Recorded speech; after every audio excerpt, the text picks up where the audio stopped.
Magandang araw po sa bawat isa. Ito po muli ang inyong lingkod, Brother Paul Litose, pastor po dito sa Jesus Christ Baptist Church, Santa Maria, Bulacan.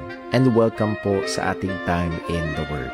Ito po ay panahon na kung saan tayo nag-aaral ng salita ng Diyos sa patuloy na ikalalago ng mga mananampalataya, sa ikaliligtas ng mga kaluluwa, at lahat ng ito ay sa ikakaluwalhati ng pangalan ng ating Panginoon. Salamat po at kasama po namin kayo ngayon at nawa patuloy tayong matuto, lumalim sa pagkakilala, pagmamahal, paglilingkod at pananampalataya sa ating Panginoon at tagapagligtas.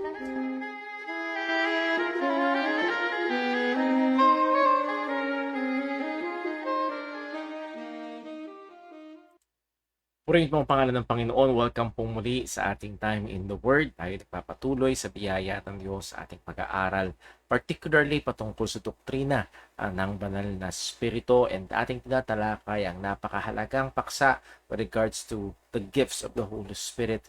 And nandun tayo sa portion about the miraculous gifts, particularly yung healing. But before we dive right in sa ating pag-aaral, review, and yung ating lesson today, ilang ng mga announcements and reminders para po particularly sa mga kapatid na sa JCBC. It's November 6 and ilang araw na lamang po, 24 days na lamang ay darating na ho ang youth conference. Ito ang yearly ministry ng JCBC Youth Conference at ang tema ho ay Eyes Fixed on Heaven. So kung kayo ho ay young people or may young people sa inyong tahanan, 13 years old pataas at wala pang asawa, imbitado po kayo dito sa Jesus Christ Baptist Church. November 30 po yan, Saturday, 8 a.m. to 5 p.m. po ang ating oras. Meron ho tayong 3 pangangaral ng salita ng Diyos sa araw na yun, mga programa. At syempre may mga games ho ang mga kabataan at lahat ng ito ay nidisenyo upang ma-enjoy nila at the same time ay matuto ng mga katotohanan ng Panginoon. And we are deeply praying na nawa gamitin ito ng Diyos sa una sa ikaliligtas ng mga kabataan, ikalawa sa ikahahamon ng mga Kristiyano na mamuhay ng may katapatan sa mundong ito, and then ikatlo, nawa gamitin ito ng Diyos upang tumawag ng mga dagdag na manggagawa para sa kanyang mga iglesia. At nawa ay pagpalain ng Diyos ang gawain punto. So that's on November 30. And pag-pray din ho natin, may parating na Bulacan Gospel Conference on November 16 po yan. Ito lamang sa malapit na lugar ng Parada. And kung doon nagkakamali, 9 to 5 p.m. po yan sa Liam and Bell Resort. So napaka ganda na pag-aaral. And ang target ho talaga nito ay mahimok, lalo na ang mga churches within Santa Maria, Bulacan na maging faithful sa gospel message. And pag-pray ho natin ang mga gawain po na ito, and maging yung ating parating din na Christmas service, the December 15 po ang ating Christmas service, and what we've been always doing sa umaga, evangelistic ho, gagamitin natin yung okasyon para makapag-imbita, at ang goal natin ay makapakitig ng ebanghelyo ang mga naanyayahan. And then sa hapon ho, yung ating service and also fellowship. So pag-pray natin ang mga bagay ho na ito at nawa ho ay pagpalain ng Diyos. And we are also planning to have our church overnight outings December 26 and 27. So nawa ay mag-register ho ang ating mga speaking of registration, nakalimutan kong sabihin yung mga tutulong sa atin hong November 30 Youth Conference. Kailangan ho yung mag-register para mabilang po namin kayo at makasama kayo sa orderin na pagkain. So yun ho ang ating mga announcements. By the way, 70 pesos ho ang ating registration fee para sa youth conference. Very minimal po yan, to offset lang yung ilang mga gastusin. Pero muli, ito ho talaga ay gastos ministry ng JCBC. Nawa gamitin ho para sa ating mga kabataan. So bago tayo magsimula sa ating pag-aaral, tayo ho muna ay pansamantalang panalangin. Let's pray. Panginoon naming Diyos, aming Ama sa langit, aming pinupuri at pinapasalamatan ka, Panginoon, sa iyong katapatan, sa iyong biyaya, sa iyong patuloy na kabutihan sa amin, O Diyos. Lord, salamat sapagkat alam namin na Ikaw ang Diyos na soberano, may hawak ng lahat ng bagay, narito o Diyos, parating man ang isa pang bagyo, alam namin na hawak mo ito. Gayon din ang natapos na eleksyon sa Amerika, alam namin na hawak mo ito. At ito o Diyos ang comfort namin bilang yung mga mananampalataya na walang anumang bagay na labas sa iyong soberanong kamay.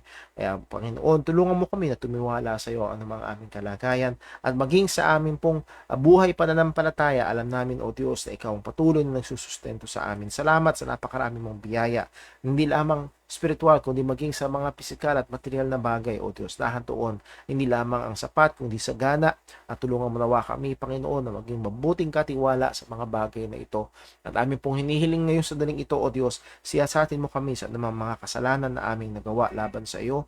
Patawarin mo kami, Panginoon, at nawa, bigyan mo kami ng lalo pang masidihi na pagkamuhi sa kasalanan. Una, ay sa mga kasalanang nasa amin bago ang nasa iba. At yun din, Panginoon, bigyan mo kami ng talagang matindi pa na pagnanasa na labanan. Patayin ang mga kasalanan na katahan sa amin at patuloy na mabuhay para sa iyong kaluwalhatian.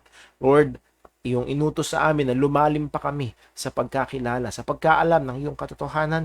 Kaya, O Diyos, tulungan mo nawa. At yun po ang aming layunin, O Diyos, sa pag-aaral na ito. At aming hinihiling ang iyong pagpapala. Muli, O Diyos, hiwalay sa iyo. Wala kaming magagawa. Hihiwalay sa iyo, O Diyos, ay hindi magiging patungo sa kabanalan ang mga bagay na ito. Hiwalay sa iyo, Panginoon, ay walang kabuluhan ng mga ito. Kaya amin pong hinihiling ang iyong paggabay, ang iyong kamay, na siyang humawak at mag-ingat, gumabay sa amin sa aming pag-aaral. Bigyan mo kami, Panginoon, ng mga matang nakakakita upang makita namin ang iyong mga katotohanan at patuloy kaming mahubog sa wangis ng aming Panginoong Hesus sa pamagitan ng mga ito. Salamat po, O Diyos, at lahat ng ito ay aming hinihiling sa iyo sa ngalan ng aming Panginoong Hesukristo. Amen. Okay, so ating puntahan yung atin hong pinaka lesson this evening. Una ho muna, muli gusto kong encourage ang bawat isa. Kung hindi nyo pa ho napuntahan ang Faithful Bible Truths YouTube page or YouTube channel, please do visit, and yung pong mga videos na nandiyan ay magiging malaking tulong. At panoorin po natin kung tingin nyo ho ay blessing, ay share ho natin sa iba, and kayo din ho ay makapag-subscribe para kayo ay ma-update sa bawat uploads ng mga videos sa Facebook, sa YouTube channel po na yan.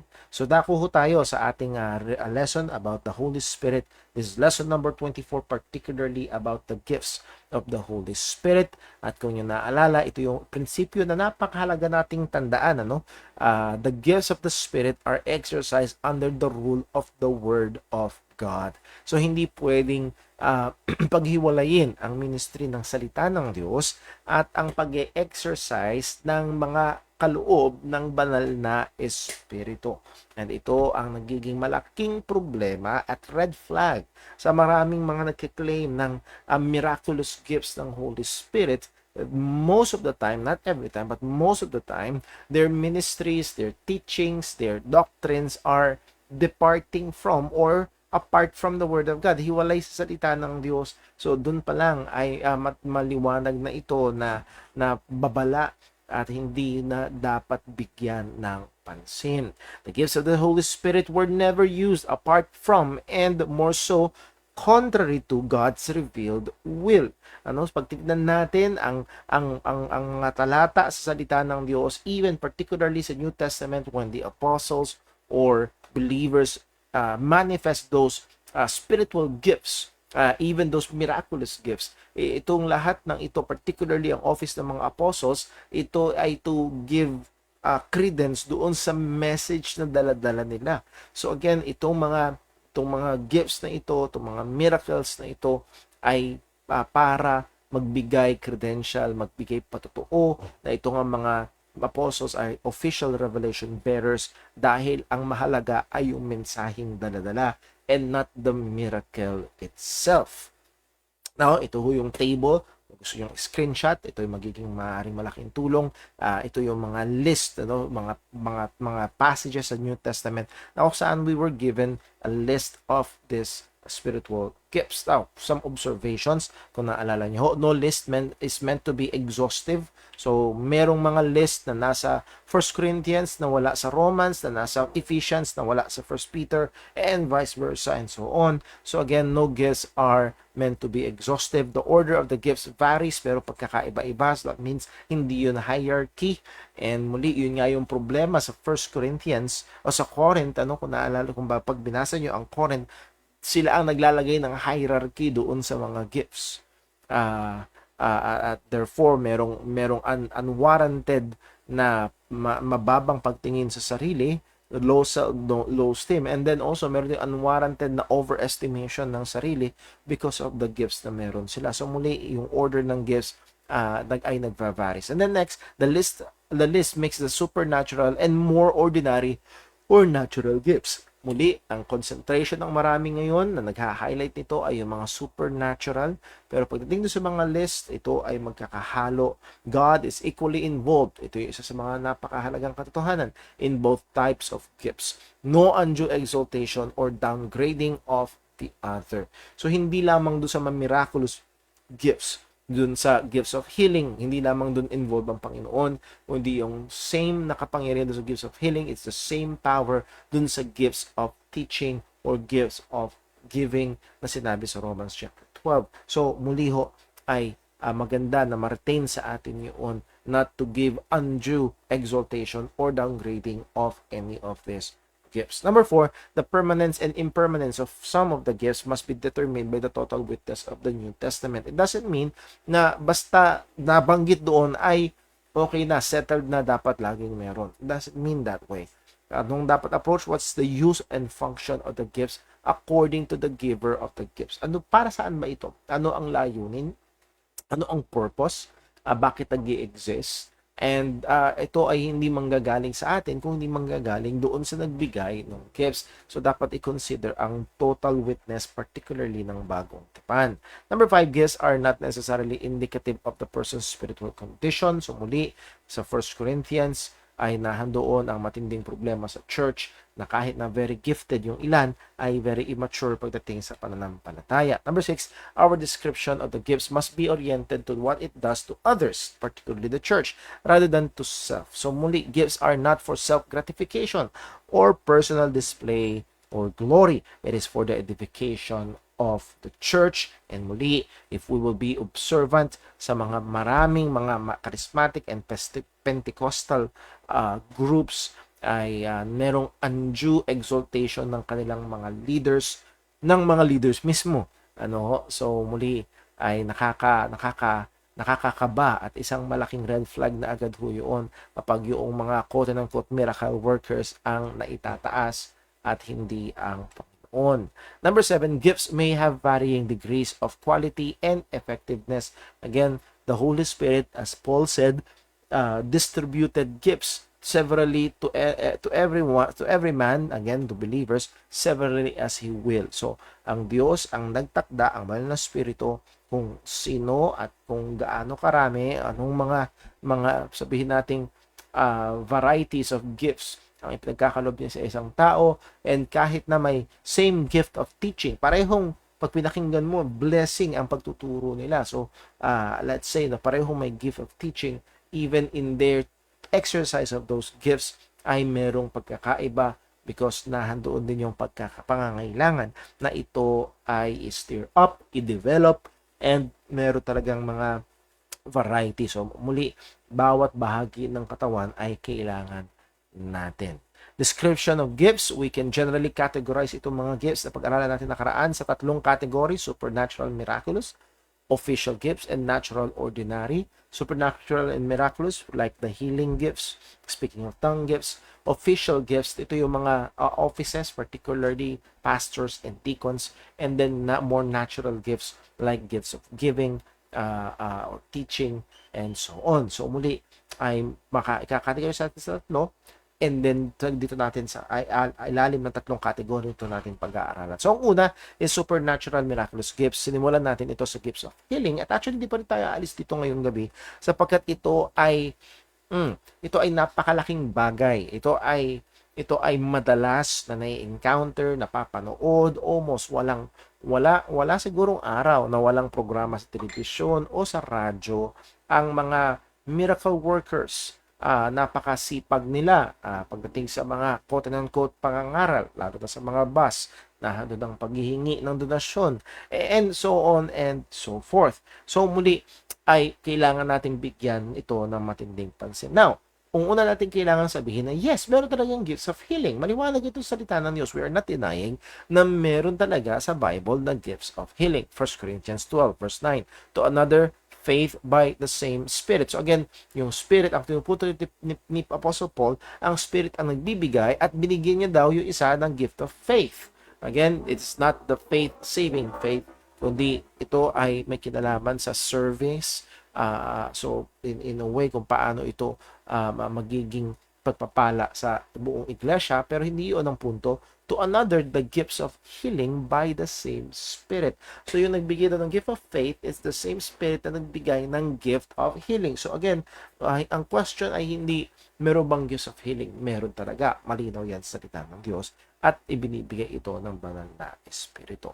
Now, anong description ng gifts of healing? Pag titignan natin ang salita ng Panginoon, ito ang magiging definition. Power to give instant cure and wholeness to a diseased person, yung may sakit, not a gradual process or an incomplete healing that proceeds on installment. Ito ay daglian, biglaan, lahatan na pagbibigay kagalingan sa isang tao. So, hindi ito, halimbawa, may cancer, ay unti-unti from stage 4 gagawin stage 3, from stage 3 gagawin stage 2, from stage 2 gagawin stage 1 hanggang maging cancer-free. No, walang ganun the sense ng miracle of healing sa bagong tipan. Ano makikita natin? For example, sa Matthew 15 verse 30, and the great multitude came unto him, to Jesus Christ, having with them those that were lame, mga pilay, blind, bulag, dumb, pipi, maimed, lumpo, and many others, at iba't ibang klase ng mga karamdaman, and cast them down at Jesus' feet. At paano describe ni Matthew? And he healed them. Walang anumang no hint ng gradual process, hindi ito matagalan. Ito ay taglian, biglaang kagalingan na ibinibigay ng Panginoong Hesukristo sa mga lumalapit. Please take note, itong lame, blind, dumb, maimed, and many others, na mga talagang matitinding mga karamdaman at physical disabilities na talagang kitang-kita, and this is totally contrary sa napakadaming mga so-called sickness na pinapagaling ng mga miracle workers sa panahon natin ngayon. So muli ay what a great contrast. Sa Acts 4 verse 14, nung nagpagaling si Peter and John doon sa lumpo sa Acts chapter 3, again, alam ng lahat ng tao, matagal nang nahandoon yung lumpo. They cannot be denied na talagang itong taong ito ay lumpo. And nung nangyari na yung himala, inaresto si Peter and John, at ito yung naging problema nila, no? Naging problema ng mga religious leaders. And beholding the man that was healed standing with them, they could say nothing against it, because they themselves, dahil araw-araw pumupunta sila sa templo, alam nila na yung lumpo na yun for so many years ay nahandoon at tunay totoong lumpo, at ngayon ay lumalakad. Totally contrary sa mga so-called miracles na hindi matrace, hindi verifiable sa panahon natin ngayon. Now, anong kiniklaim ng mga charismatics? Na ito daw, pagpapagaling o kagalingang pisikal ay bahagi ng gospel. That's why they call it full gospel. At madalas na kinukot ang Isaiah 53 verse 5, tatalakay natin ito last time, balikan lang natin ngayon mabilis. But he was wounded for our transgression, but was buried. He was bruised for our iniquities. The chastisement of our peace was upon him, and with his stripes we are healed. And ito yung inaakusa madalas sa atin na nandun sa cessationist viewpoint or stand, na hindi daw full yung gospel, kasi hindi lang naman daw yung kasalanan ang binayaran ni Jesus, kundi pati yung healing. Ayan, no? With his stripes we are healed. So, ito yung question na itinanong natin, where were these healers? Kung talagang given na given sila at believe na believe sila, nasan itong mga healers na ito nung COVID-19 pandemic, or nasan yung mga healers na ito nung Ebola virus outbreak before the COVID-19, 2007 yata yung Ebola virus outbreak, or 2007, 2013, somewhere there, yung Ebola virus outbreak. So, muli, nasan itong mga miracle workers ho na ito? So makikita natin na in this stay in the stage na kung saan dapat sana talagang mapapakita nila, mapapatunayan nila sila ay absent at cannot be seen. So napakalaking question, napakalaking pagpapakita ito na may problema do sa claim nila, nakakayahan nila na magpagaling. Ano ang answer doon sa tanong ng charismatics na kina-claim nila na ang buong gospel kasama ang kagalingang physical? One answer is this: it is true that there is a physical dimension to the saving effect of the atonement. Yes, may physical dimension. Muli, ito yung matagal na natin at palagi natin binibigyan ng pansin dito sa church, dito sa JCBC. Dahil madalas ko naririnig sa maraming mga churches, even in Baptist churches, lagi lang pagdating sa kaligtasan, madalas ang kanilang binibigyan pansin, kaluluwa sa langit, kaluluwa sa langit, kaluluwa sa langit. And yes, praise the Lord, naniniwala tayo doon. Pero hindi lang yun ang kaligtasan. Dahil ang kaligtasan na ginawa ni Jesus ay hindi lang para sa kaluluwa, kundi para sa buong tao. At kasama sa buong tao ay ang kanyang katawan. So yes, may physical dimension ang pagliligtas na ginawa ni Jesus. Now, letter B, this physical dimension can be manifested in tokens of present healing. So, again, hindi tayo karapat-dapat sa buhay, lahat tayo ay may kasalanan. So pag nagkasakit tayo, dapat lang sana mamatay tayo sa sakit na yun. Pero dumarating pa rin yung pagpapagaling na binibigay ng Panginoon. So that's again part pa rin ng biyaya, part pa rin ng matinding kabutihan ng Panginoon. So yung present healing ay may dimension ito ng ginawa ng ating Panginoong Hesukristo. And then letter C, the ultimate physical aspect of salvation is in the resurrection. Ito yung isa sa napakahalaga. At actually, pag binasa natin ang mga salita ng mga apostol sa Bagong Tipan, ay dito ang diin, hindi kaluluwa sa langit kung hindi mabubuhay muli. Mapalitan ang kasiraan, ang may kasiraan, papalitan ng walang kasiraan. Ang may kamatayan ay papalitan ng walang kamatayan. Ito ang pauulit-ulit na umaalingaw-ngaw na pag-asa ng Kristyanismo sa Bagong Tipan. 1 Corinthians 15:53, for this corruptible must put on incorruption, and this mortal must put on immortality. So again, this is something in the future. At ito ay dahil sa ginawa ng ating Panginoong Kristo. That physical aspect of salvation will be perfectly, we will be perfectly healed by His stripes. And gaano ka-perfect? Wala nang kasiraan at wala nang kamatayan. So muli ay this is the hope na meron tayo bilang mga Kristiyano. Truth, the physical body in this life will always be subject to pain, corruption, weakness, and ultimately death until the day of resurrection. So hindi exempted ang mga Kristiyano sa pagkasira ng physical na katawan, sa pagkakaroon ng karamdaman, aksidente at kamatayan.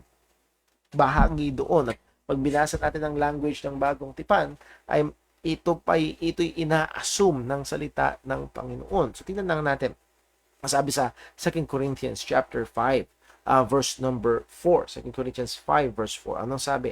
For we, kasama si Pablo, that are in this tabernacle do groan, being burdened. So paano din-describe ni Apostol Pablo yung kalagayan niya, kasama siya, at ina-assume niya na kalagayan ng mga Kristiyano? We are in this tabernacle, this physical body, we groan, being burdened. So kung tayo ay Kristiyano at dumadaan tayo sa kalagayan na we're groaning, may masakit, may mabigat, may hindi tama, may karamdaman, may burden sa katawan. It's not unnatural. Ito ay bahagi pa rin ng epekto ng kasalanan. Now, ang sabi ni Pablo, not for that we would be unclothed, And sadly, dito napupunta ang pagnanasa ng maraming Kristiyano. They want to be unclothed. Mga wala ang katawan, ang kaluluwa sa langit, kaluluwa sa langit, kaluluwa sa langit. No. The Christians' desire should be, we should be clothed upon. Mabihisan tayo. That mortality might be swallowed up of life. Now, He that hath wrought us for the self-same thing is God. Ang Diyos ang may gawa nito. So muli, sang-ayon sa disenyo ng Diyos, hindi niya dinisenyo, niligtas niya tayo, we will now be exempted sa pain, burden, groaning sa physical body na ito. No. According to God's design, according to God's working, magdadaan tayo habang nandito tayo, dadaan tayo sa mga ganung bagay, pero meron tayong pag-asa. At ang nagbigay ng pag-asa na ito, tayo pibihisan ng mawala matayan, ay ang Diyos mismo, who also hath given unto us the earnest of the Spirit. That means sure na sure dahil merong paunang bahagi ng banal na Espiritu, at ang ibig sabihin nun, sigurado yung mga kasunod nito. May siguradong future bodily resurrection ang mga mananampalataya, that death will be swallowed up, that mortality will be swallowed up, that yung corruption will be swallowed up, and yes, with His stripes we are healed. So napakagandang pag-asa na meron tayo bilang mga mananampalataya. Ito ang mahalaga, claims even performance of spectacular acts. Pero dito tayo natapos last Wednesday. Claims even performance of spectacular acts does not guarantee their identification. Hindi porket nakakagawa ng himala, hindi porket nakakagawa ng mga maraming mga bagay sa pangalan ni Jesus ay sigurado na o tiyak na hang sa Panginoon. Dahil yun yung madalas na argument, well, kami nakakagawa ng himala, kami talaga ang kay Lord. Well, not necessarily. Malinaw ang babala ng ating Panginoon. Matthew 7 verse 22, many will say to me in that day, Lord, have we not prophesied in thy name? And in thy name have cast out devils, and in thy name have done many wonderful works. So again, lahat ng ito sa pangalan ni Jesus, lahat ng ito gumagawa ng mga bagay sa pangalan ni Jesus, pero sasabihin sa kanila ni Jesus, and then will I profess to them, I never knew you, depart from me, ye that work iniquity. So muli, malinaw na hindi garantiya. Let's assume that in the name of Jesus, they really did perform a miracle. So what? Hindi yun garantiya na sila nga ay kay Kristo. Matthew 24 verse 23, actually ang sabi ni Jesus ito, then if any man shall say unto you, lo, here is Christ, and there, believe it not. Yung nagpakilalang Kristo dun sa Davao, appointed son, believe it not. Verse 24, for there shall arise false Christ, false prophets, and ano daw gagawin itong false Christ and false prophets? And shall show great signs and wonders, in so much that if it were possible, they shall deceive the very elect. So salamat sa Diyos, hindi posible. Kasi ang sabi ng Panginoong Hesus, walang tupa na mawawala sa kanyang mga kamay. Nevertheless, ang punto po ay ito, these false Christ and false prophets will show great signs and wonders. Nakakatakot. So ang basihan ngayon ay hindi nakakagawa ba ng himala o hindi. Ang basihan ngayon ay hindi yung supernatural gifts or miraculous gifts. Hindi yun ang basihan. Next, so ating binigyan pansin last time itong gifts of healing. Now, mahalaga, it is false and deceptive to insist that there should be healing now at every instance. No? Hindi tama, hindi biblical, at pag binigyan natin ng pansin ang data na meron tayo sa biblical records, hindi tama na i-assume na araw-araw palagian na dapat may himala at merong kagalingan. If we will just name it and claim it, if we will just go to the right miracle workers and have enough faith, ay lagi at nating maaasahan ang kagalingan at mga pagpapala ng Panginoon. Now, note, even in the Old Testament, healing miracles are not daily occurrences. Actually, pag binigyan natin ng pansin, meron lang mga portions ng or epochs or time ng may matindi at saganang mga himala. At ang pinakamatindi at pinakasaganang himala ay nung panahon ng ating Panginoong Kristo at panahon ng mga apostol. Isa pa ay nung panahon ni Prophet Elijah sa Lumang Tipan at Prophet Elisha.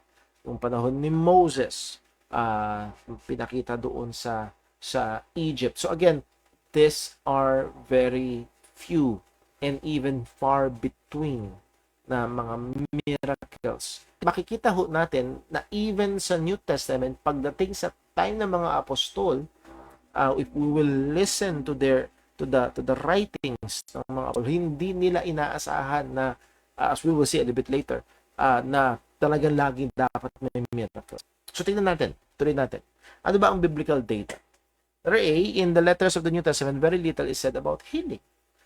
Apart from passages na nagdi-discuss ng spiritual gifts of healing, 1 Corinthians 12, 1 Corinthians chapter 12 and chapter 14. And then sa James chapter 5, verse number 14, is, and if you sick, let them call out and pray over them. So patawag yung mga elders and pray over them. Apart from that, very few, and of course, yung mga miracles sa Gospels ng ating Panginoong Yesu Cristo at yung mga gawa doon sa book of Acts. Letter B, there are instances in which the disease was not miraculously healed. Isa sa napakagandang halimbawa dito ay si Apostol Pablo. Susulat niya kay Timothy, 2 Timothy 4:20. Erastus abode at Corinth, but Trophimus have I left at Miletum sick. In contrast dun sa claim, itong mga miracle workers, if you just have enough faith, will they doubt the faith of Apostle Paul? Pero narito, yung isang kamanggagawa, si Trophimus, iniwan ni Paul sa Miletum na may, ba't hindi niya nilay hands? Ito bang kamanggagawa to, yung walang sapat na pananampalataya? Well, they will just make conjectures na gano'n. Pero makikita natin na hindi inaasahan na lagi lang may himala, na lagi lang may pinagagaling, na parang kagaya ng mga nakikita natin sa mga miracle crusades, isang wagay-way lang ng jacket, tumbahan sila at alis na ang mga problema, mga karamdaman at ano pang mga bagay. So, muli ho, nakikita natin na hindi ito ang lengguwahe ng bagong tipan. Letter C, there are exhortations to make use of both means of grace and remedy.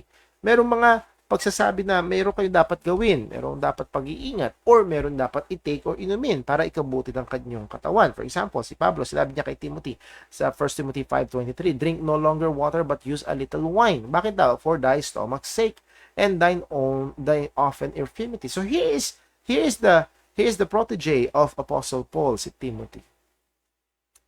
Madalas siyang nagkakasakit at meron siyang problema sa tiyan. Wala bang able miracle worker na pwedeng maglehan kay Timothy? Hindi ba sapat ang pananampalataya ni Timothy? Or, I think it's better that we can assume na hindi talaga ganun kadalas at ganun ka-prominent ang mga healing miracles. Hindi kagaya ng pinopromote at inaakala at gustong isipin ng mga iba sa panahon natin ngayon na dapat ganun lagi. So, muli ay hindi ito ang makikita natin sa bagong tipan. Much of healing ministries today make demands that have no biblical precedent. Maraming mga hinihingi, yung mga nagpapagaling ngayon, na wala namang basehan sa Bible, hindi makikita sa Bible, nakakalayo sa Bible. For some example, send money. Padala kayo ng pera, plant a seed of faith. At pagagalingin kayo ni Lord. If you would just send that seed of faith, you will witness God's work in your life. Yung mga linyahan. Nakapanood pa mismo ako. Minsan, nag-try ako manood sa kanila. Sabi nung miracle worker, lumapit ka sa TV. Hawakan mo ang telebisyon. At sa paghawak mo sa telebisyon, ang kapangyarihan ng Diyos ay, wow! Ano yung kuryente? Buy this miracle oil or miracle cloth. Merong malaking parang container sa harap na punong-puno ng kulay green na na tela o mga panyo. Ano? Kumuha doon sa itong mga panyo na ito ay naglalaman ng mirakulong kapangyarihan, and you would just, if you would just send a gift of $20 and up, we will send this to you and the power of God will be with you. Wow, heavy. Ano? So again, wala ang mga ito sa Bagong Tipan, at ito ay obviously kaparaanan para makakuha ng pera sa karamihan. Well, kung ganun lang, Brother Paul, bakit maraming nagpapatotoo, maraming nagsasabi na nakaranas daw sila ng himala? Well, tingnan natin anong pwede na sabihin. Number one, there are still unexplored mysteries of the body, including its power of self-healing.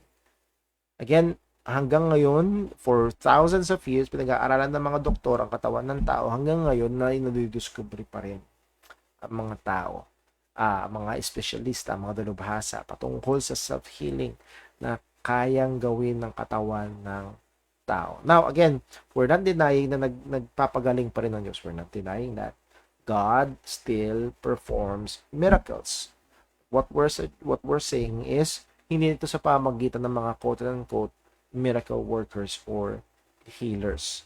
And muli, hindi lamang sa pamirakulong paraan, kahit gumamit ang Diyos ng biogesic, diatabs, or brain surgery para maayos tayo, iyon pa rin ay biyaya at gawa ng Panginoon. So, sana maging malinaw yun sa atin. Nevertheless, marami pa rin hindi maipaliwanag o hindi pa rin alam patungkol sa kakayahan ng katawan ng taong pagalingin nito ang kanyang sarili. Lalo na kapag sabi ng Proverbs, a merry heart doeth good like a medicine. Yung masayang puso. At isa sa mga masasayang kalagayan ay kapag ang isang tao ay naniniwala na siya ay gagaling. And yun yung nagiging madalas na kaparaanan nitong mga miracle crusades and so on, na they will prime these people na kayang-kaya sila, and they will believe so. And they will feel so.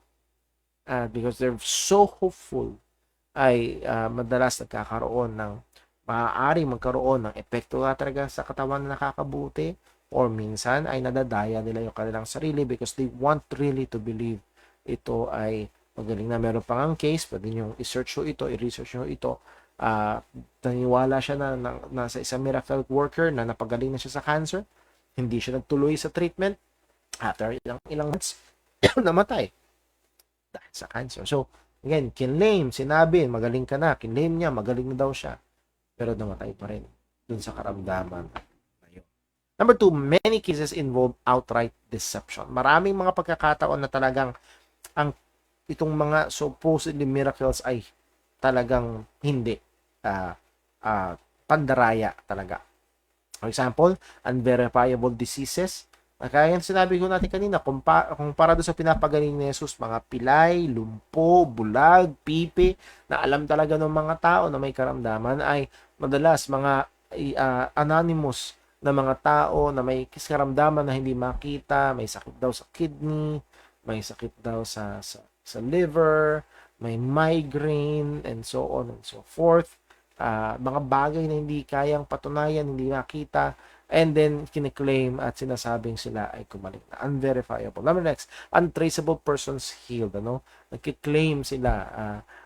Merong ang pinalabas si Justin Peters na isang miracle worker na ngayon sa daling ito, alam ko, nasa gawi ng ano bang state yun? Let's just say sa gawi ng California, may pinagaling ang Diyos sa kanyang cancer. Ganong karami ang may cancer sa kanya. Paano mo ite-trace yun? Paano mo malalaman yun? Kiklaim lang nila na meron. Staged healings with actors. Ay, madalas na ito. Muli, na pinalabas natin yun dito sa church. Nung pinag-aralan natin itong lesson na ito dito sa church, merong nag-claim na yung daw gasoline na ginagawa niyang pineapple juice. Ewan ko kung naalala niyo yun. Nag-miracle na siya, ginawa niya ng pineapple juice yung gasoline, binigay niya sa isang tao. Masamid-samid na. Lasa pa rin gasolina. Wala, hindi. Again, staged. Hindi talaga tunay. Information transmission, na huli ulit ito, na bago pumasok yung mga tao doon sa Miracle Crusade, ay ginukuha na sila ng impormasyon, pangalan nila, ano yung nirereklamo nila. And then may radio transmitter yung miracle worker, at sinasabi, ituro mo yung babaeng yon, yung babaeng naka-green, yan yung babaeng naka-green, ang pangalan niya. Then syempre hindi alam ng mga tao, na akala ng mga tao ay merong miraculous revelation. Ang pangalan mo ay Betty. Yes, Betty. Ang sakit mo ay may migraine ka. Well, lahat ng yun ay galing doon sa notebook na in-interview na kasi. So again, nahuli ito. Nahuli. At merong ano ng ano to? Yung radio wave, basta nasagap nila. Nagawa nilang masagap. Pwede naririnig nila na merong transmission na nangyayari on the background. At akala ng mga tao ay himala, pero ito ay teknolohiya. Ibig sabihin, malinaw na pandaraya at walang himala na nagaganap. So, muli, maraming mga cases na ganito ang kalagay. Number 3, the real extreme could well be in the domain of the demonic. Inaalis na, yes, meron talagang maaaring ibang kapangyarihan na gumagawa sa mga bagay na ito. Bakit? Dahil ang diablo ay totoo. At ang diablo ay totoong kayang magbigay. May kayang gawin. May kapangyarihan ng diablo. Matthew 4 verse 8, anong sabi? Again, the devil taketh him, Jesus, up into an exceeding high mountain, and showeth him all the kingdoms of the world and the glory of them. And verse 9, and saith unto him, all these things will I give thee, if thou wilt fall down and worship me. Kaya bang magbigay ng diablo? Yes. Kaya ba niyang gumawa? Yes. At napakatuso. Mapandaya.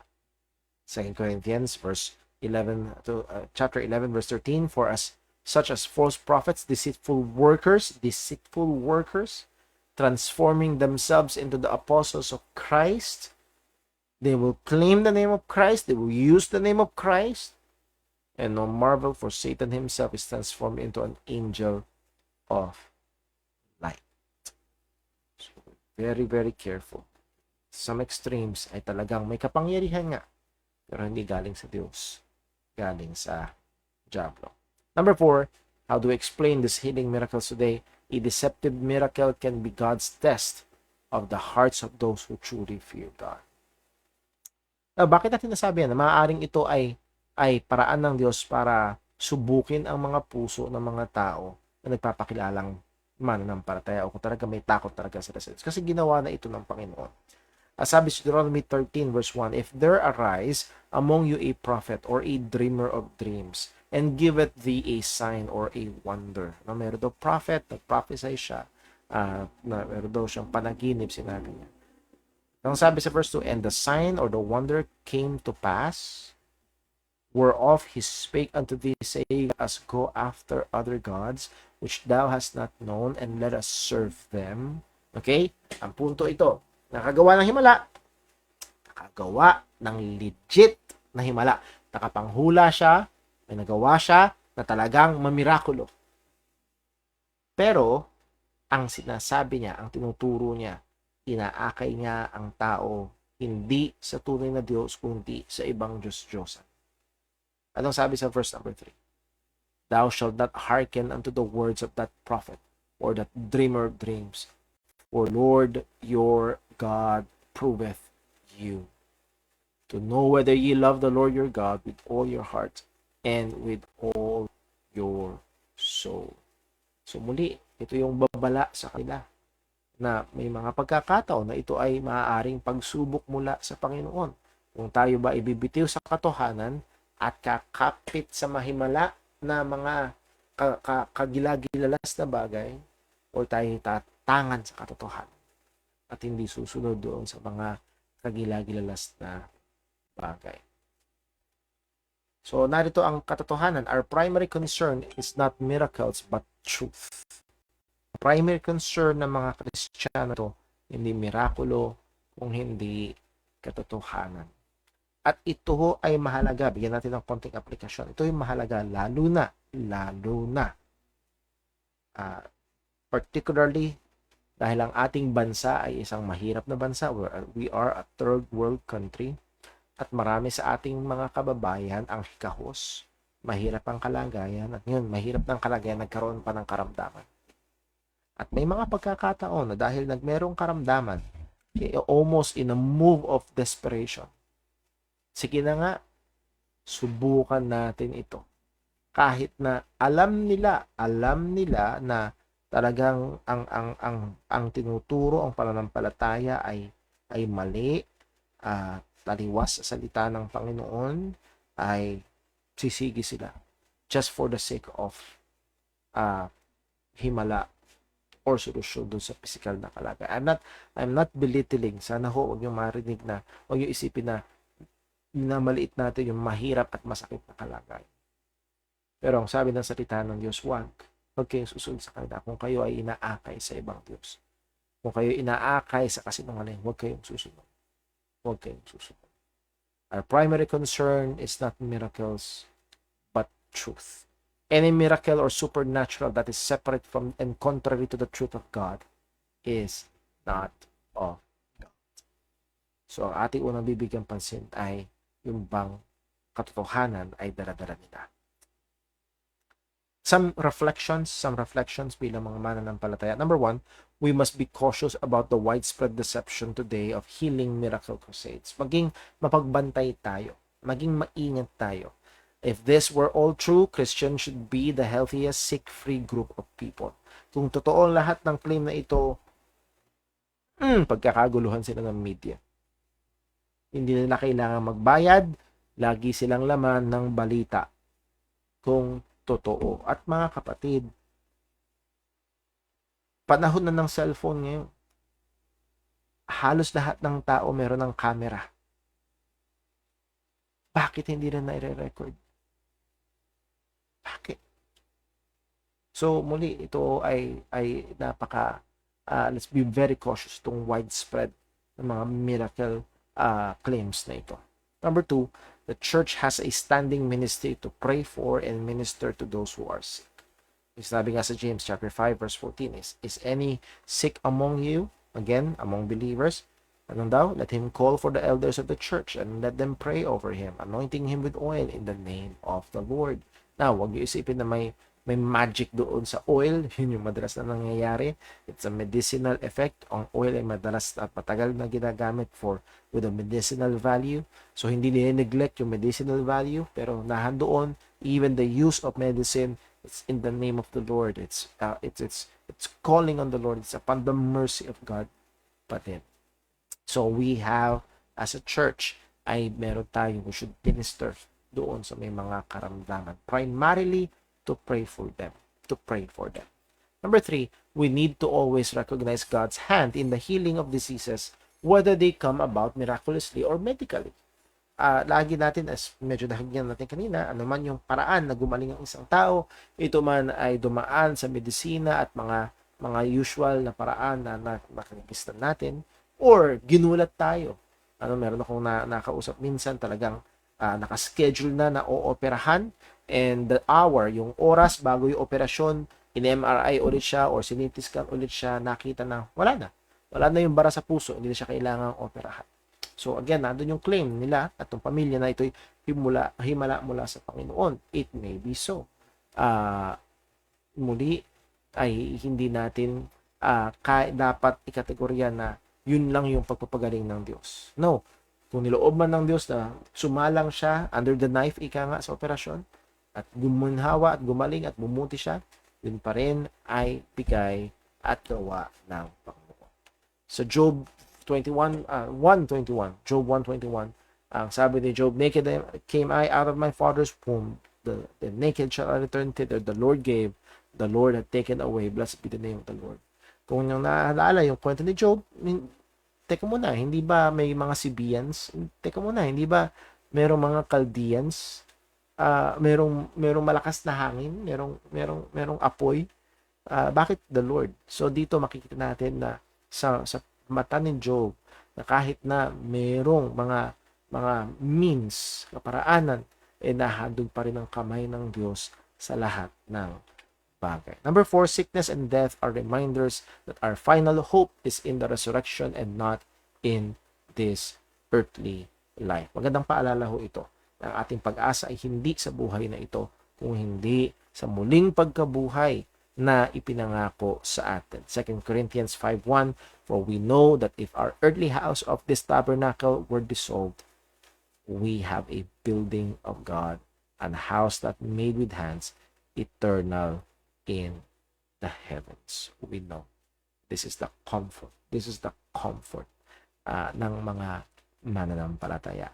Not here and now, but there and then, nandoon ang matinding comfort natin.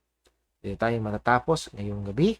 And tingnan lang ho natin kung merong may tanong sa ating comment section. Wala naman sa ating comment section.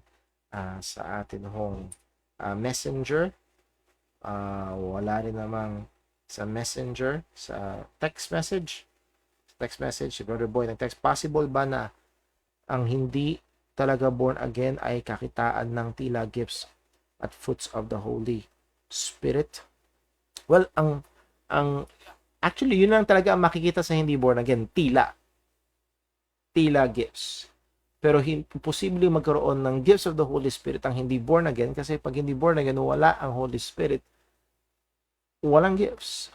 At ang nagbibigay ng gifts ay ang banal na Espiritu. So, at best, mukha silang gifted. Mukha silang may kaloob ng banal na Espiritu. Pero kung hindi talaga born again, hindi talaga mananampalataya, ay wala.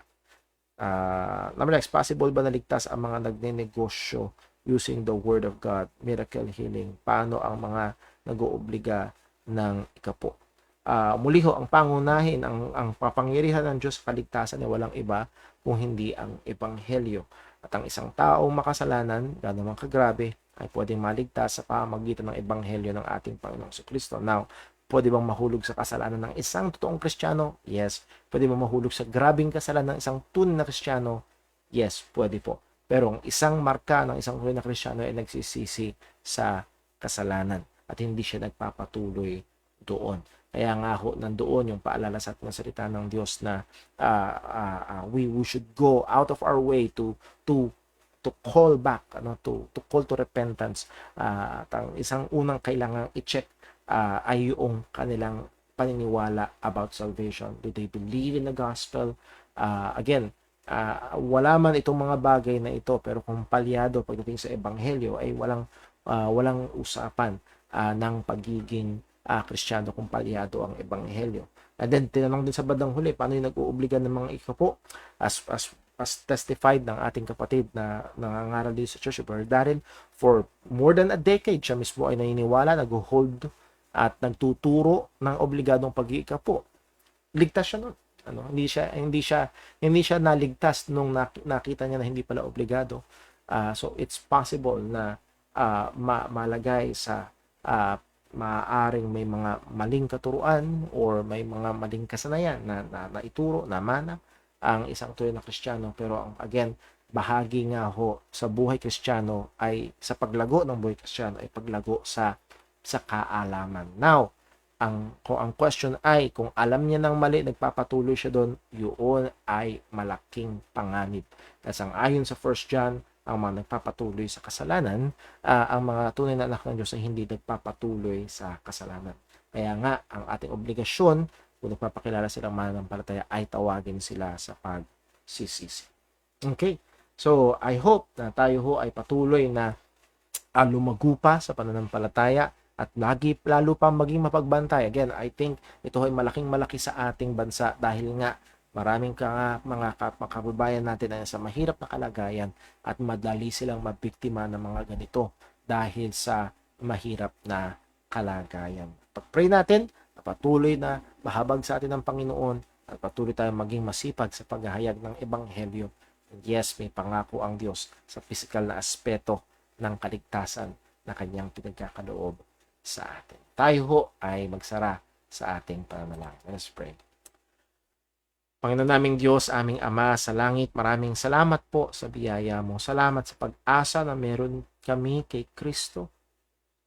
ng aming pag-asa is not to be unclothed but to be clothed upon. Na alam namin, ang mga mananampalataya ay may pag-asa ng muling pagkabuhay. Na isang araw ang korupsyon ng katawan ay lalamunin. Ang kamatayan ay lalamunin. Lord, hindi anything from our works, our performance, kundi lahat ng ito ay dahil merong gumapi sa kamatayan, merong namatay at muling nabuhay ang aming Panginoong Jesus. At ito ang pag-asa ng meron ang lahat ng na kay Kristo. Muli, O Diyos, tulungan mo kaming maging mapagbantay, tulungan mo kaming maging maingat. Nawa, O Diyos, patuloy sa biyaya mo, kami ay lumalim, tumatag sa mga katotohanan ng iyong salita. Muli, O Diyos, alam namin na sa iba ay napakasensitibo ng mga paksang ito, lalo na kapag nasa desperadong kalagayan. Tulungan mo nawa kami na masumpungan mo na tumatangan sa iyong katotohanan. Lahat ng ito, Panginoon, inihiling namin sa iyo sa ngalan ng aming Panginoong Hesukristo. Amen. Maraming salamat po at itinatapos ang ating time in the Word. God bless po.